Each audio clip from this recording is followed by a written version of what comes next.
Olá, amigos do canal, tudo bem? Hoje nós vamos fazer o segundo tipo de problema envolvendo a relação entre volume de gases fora da CNTP e a quantidade em mols de uma outra substância. Na nossa última aula, no nosso último vídeo, eu fiz um exercício no qual eu te dava o valor em mols para você calcular o volume. Hoje as coisas mudam. Hoje eu vou te dar o volume de um gás fora da CNTP para você calcular um mol de um outro gás. Vamos lá. Muito bem, minha gente, usando aquele mesmo enunciado, né? Porque a temperatura e a pressão do processo Haber-Bosch de produção da amônia não condizem com a CNTP. E aí, nesse enunciado, ele está pedindo: calcule a quantidade em mols de gás nitrogênio necessária para a produção de 820 litros de gás amônia nas condições do processo. Então, esse exercício muda um pouquinho de figura, porque agora você tem o volume do gás amônia e as condições nas quais esse gás amônia é produzido. Então, você tem pressão, volume e temperatura, que são condições suficientes para se determinar o estado de um gás.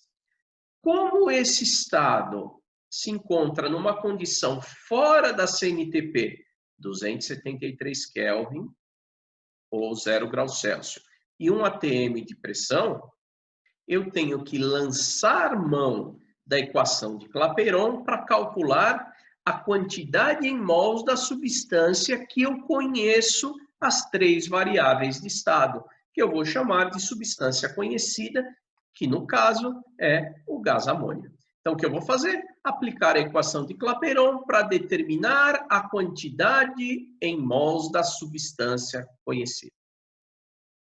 Bem, então, orientando a equação de Clapeyron PV-nRT de acordo com a nossa necessidade, que é descobrir a quantidade em mols da substância conhecida. Vou isolar a quantidade em mols que é dada por N, e aí você não pode se esquecer de que R, constante universal dos gases, tem que ser fornecido. Substituo os valores da pressão, 200 atm, do volume, 820 litros, da constante universal 0,082 e da temperatura absoluta 500 graus Celsius mais 273 unidades para chegar em 773 Kelvin. Vou operar aqui 820 dividido por 0,082. Esse cálculo aqui dá 10.000. Multiplicando 10.000 por 200, é como se eu adicionasse 2 zeros, virando 1 milhão, e multiplicasse por 2 para dar 2 milhões. E dividindo por 773, a quantidade em mols contida nessa condição, né, nesse estado, com volume, pressão e temperatura, é de aproximadamente 2.587,3 mols do gás amônia. Meninos, a partir dessa determinação, eu vou utilizar a quantidade em mols do gás amônia para calcular a quantidade em mols do gás nitrogênio, que é o exercício de estequiometria mais fácil que se pode realizar. A estequiometria de mol para mol. E aí vamos seguir com todos aqueles passos que você já deve estar cansado de saber. Vou escrever a equação que representa o processo químico corretamente balanceado. N2, 3NH2, 2NH3. Vou escrever a linha teórica em função da quantidade em mols das substâncias participantes. 1 mol de N2 para 3 mols de H2 para 2 mols de NH3.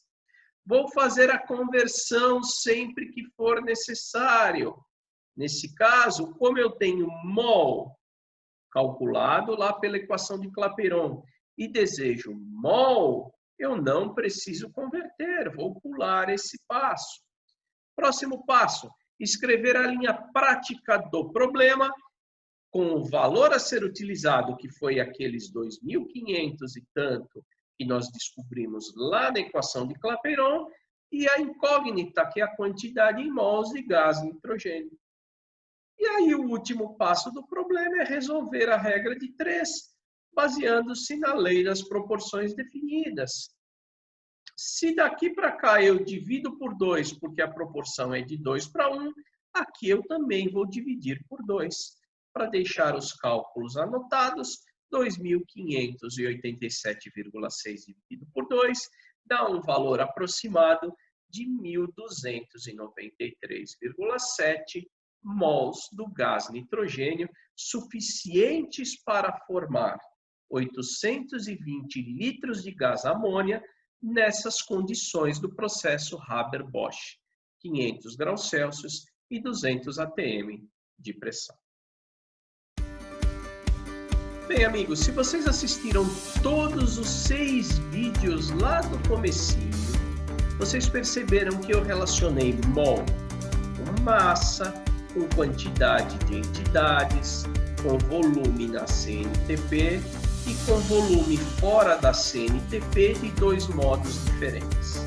A partir do próximo vídeo, eu vou utilizar não mais quantidade em mols, mas vou partir de um valor em massa para descobrir massa de uma substância, volume na CNTP e volume fora da CNTP. E aí você vai ver algumas diferenças para a resolução desses exercícios.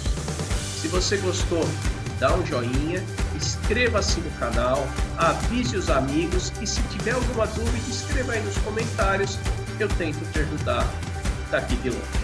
Valeu, minha gente, boa semana para vocês, até a próxima.